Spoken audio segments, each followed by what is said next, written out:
नमस्कार, स्वागत है आपका डॉक्टर साहिब में और मैं हूं आपके साथ सौम्या राठी। डॉक्टर साहब के आज के एपिसोड में हम ये समझने की कोशिश करने वाले हैं कि कई बार लोगों को ऐसा लगता है कि उनका चेहरा पीला पड़ गया है, शरीर काफ़ी सफ़ेद होता जा रहा है, शरीर का रंग उड़ रहा है और लोगों को ये लगने लगता है कि शरीर में खून नहीं बनता है या फिर कम बनने लगा है। तो ये कौन सी समस्या है, इसका कारण क्या है, इसका निवारण क्या है, सब कुछ जानेंगे। और इस बारे में जानकारी देने के लिए इस वक्त हमारे साथ मौजूद हैं डॉक्टर अविनाश कुमार सिंह, जो कि बिहार के सबसे जाने माने रक्त रोग विशेषज्ञों में से एक हैं। सबसे पहले डॉक्टर साहब नमस्कार, बहुत बहुत स्वागत है आपका। नमस्कार नमस्कार। डॉक्टर साहब, कई बार लोगों को ऐसा लगता है कि चेहरे का, शरीर का रंग उड़ रहा है और लोगों को लगता है कि खून बनना बंद हो गया है। तो ये कौन सी बीमारी है?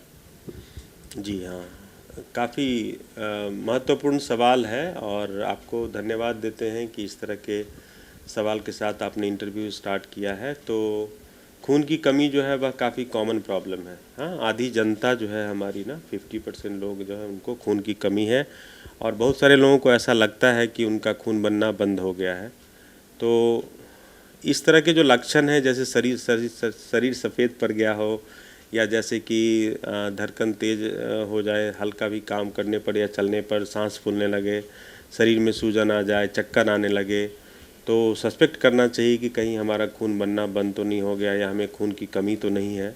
और अपने नज़दीक के हीमेटोलॉजिस्ट से ज़रूर मिलना चाहिए ताकि जांच करके हम लोग कंफर्म कर सकें कि हमारा हीमोग्लोबिन नॉर्मल है या कम है। जी डॉक्टर साहब, शरीर का रंग उड़ना तो एक अलग बात हुई, क्या इसके अलावा और कोई लक्षण है जिससे लोग ये समझ सकते हैं कि हीमोग्लोबिन की कमी हो रही है और आयरन की वजह से खास रूप से ये हो रहा है?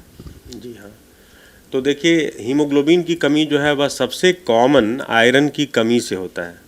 आयरन जो है हमारे शरीर में काफ़ी महत्वपूर्ण एलिमेंट है जो कि हम लोग अपने भोजन से ग्रहण करते हैं और वह हीमोग्लोबिन के निर्माण के लिए काफ़ी इम्पॉर्टेंट है। तो देखा गया कि यदि हम लोग पूरे 100 मरीजों को देखें जिनको खून की कमी होती है, तो 70 से 80% जो लोग हैं उनको आयरन की कमी के कारण खून की कमी होती है।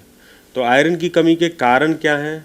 तो आयरन की बड़े लक्षण आपने पूछा, तो जैसे खून की कमी के जितने लक्षण हमने गिनाए वो सारे तो होते ही हैं, लेकिन यदि किसी को आयरन की कमी हो तो उन्हें कुछ स्पेसिफिक सिम्टम्स भी हो सकते हैं, जैसे कि उनका जो नाखून है वह सफ़ेद पड़ जाता है, वह स्पून शेपेड हो जाता है, चम्मच के तरह का हो जाता है। उन्हें ज़्यादा उसे पैगोफेजिया हम लोग कहते हैं, जैसे कि बहुत ज़्यादा उनको बर्फ़ खाने का मन होगा या कच्चे चावल वगैरह खाने की इच्छा होती है, मिट्टी खाने की इच्छा होती है।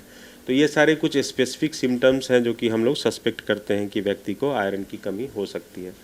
और सबसे जो कॉमन आयरन की कमी का कारण है वह है न्यूट्रिशनल डेफिशिएंसी, जैसे खाने की कमी हो तो उस कारण से भी, यदि खाएगा ही नहीं तो आयरन भी शरीर में नहीं जाएगा। उसके बाद दूसरी क्या है कि जब बहुत सारे लोग हैं जो शाकाहारी हैं, ज़्यादा फास्ट करते हैं, तो उनमें विटामिन B12 की कमी होती है और आयरन की भी कमी होती है। जो शाकाहारी फूड है वह आयरन उसमें ज़्यादा अच्छा नहीं होता है, ज़्यादा एब्जॉर्ब नहीं होता है। और तीसरा कारण सबसे इम्पॉर्टेंट है रक्तस्राव। यदि मान लीजिए कि किसी व्यक्ति को पाइल्स का प्रॉब्लम है, वहाँ बीच बीच में ब्लीडिंग होता है, तो उस वजह से भी आयरन की कमी होती है। यदि कोई लड़की है और उनको यदि मासिक में रक्तस्राव ज़्यादा होता है तो इस कारण से भी आयरन की कमी हो सकती है। बहुत सारे बुजुर्ग हैं जो कि खून पतला करने की दवाइयाँ खाते हैं, जैसे इकोस्प्रिन जिनको हम जानते हैं, तो उस वजह से भी काली टट्टी होने के जो है वह कारण आयरन की कमी हो जाती है। तो ये सारे कॉमन कारण हैं। या कभी कभी ऐसा भी होता है कि आप खाना खा रहे हैं लेकिन उसका एब्जॉर्प्शन जो है आँत से जितना एब्जॉर्ब होना चाहिए वो नहीं होता है। माल एब्जॉर्प्शन सिंड्रोम उन्हें कहते हैं, जैसे सीलिएक डिजीज़ है, इस वजह से भी आयरन की कमी होती है। जी डॉक्टर साहब, जब लोग ये परेशानी लेकर आपके पास आते हैं तो आगे इलाज किस तरीके से किया जाता है? तो जैसे कि यदि हम लोग आयरन डेफिशिएंसी एनीमिया के बारे में बात करें तो हम लोग पहले कारण पता करते हैं कि आयरन की कमी क्यों हुई। माने हम खाना ठीक से नहीं खा रहे हैं, हमारा डाइटरी पैटर्न ठीक नहीं है, या कहीं से बार बार ब्लीडिंग हो रही है, या खाना पचने में दिक्कत है, तो उस तरह से हम लोग इसका इलाज करते हैं। जैसे कि मान लीजिए डाइटरी डेफिशिएंसी है कि मतलब खाना ठीक से नहीं खाया जा रहा है, तो हम उन्हें समझाते हैं कि भाई आपको डाइट पे ध्यान देना है, आपको आयरन रिच जो सामान है उसको खाना है, जैसे चूरा है, बीन्स है, डेयरी प्रोडक्ट्स हैं, फिर टाइम से नाश्ता करना है, खाना खाना है, और सलाद के साथ सलाद खाने हैं, सलाद के साथ नींबू का सेवन करना है। तो उससे क्या होता है कि आयरन का एब्जॉर्प्शन अच्छा होता है। गुड़ है, इसमें आयरन ज़्यादा है। तिल के लड्डू हैं उसमें आयरन ज़्यादा है, तो इस तरह की चीज़ों को खाना चाहिए जिनको भी आयरन की कमी हो। अब मान लीजिए किन्हीं को ब्लीडिंग हो रहा है ना, हेमोरॉइड्स है, या मान लीजिए रक्तस्राव, मासिक रक्तस्राव ज़्यादा होता है, तो उसके भी कभी कभी कारण होते हैं। फाइब्रॉइड्स होता है या हेमोरॉइड्स है तो फाइल्स है तो उसका ऑपरेशन कराना चाहिए। यदि मान लीजिए खून पतला करने की दवा चलती है और उस वजह से यदि ब्लीडिंग हो रहा हो, काली टट्टी हो रही हो, मेलिना कहते हैं जिसे, तो उसके लिए भी दवाओं को एडजस्ट करना पड़ता है कि भाई जो इकोस्प्रिन दवा चल रही है उसको रोकना है, फिर कब स्टार्ट करना है। फिर पेट के डॉक्टर को भी दिखाना पड़ता है कभी कभी कि कहाँ से ब्लीडिंग हो रही है या खाना क्यों नहीं पच रहा है।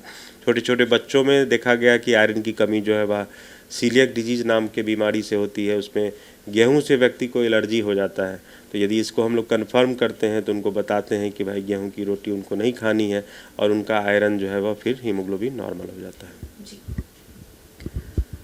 उम्मीद करती हूँ कि डॉक्टर साहब ने जो सारी बातें बताई हैं आपने उन्हें ठीक तरीके से सुना और समझा होगा। इसी के साथ जल्द मुलाकात होगी अगले एपिसोड में। तब तक के लिए अगर वीडियो को फेसबुक पर देख रहे हैं तो पेज को लाइक करें, यूट्यूब पर देख रहे हैं तो चैनल को सब्सक्राइब करें। कमेंट सेक्शन या मेल बॉक्स के माध्यम से आप बता सकते हैं कि डॉक्टर साहब से आपके और क्या सवाल हैं। धन्यवाद।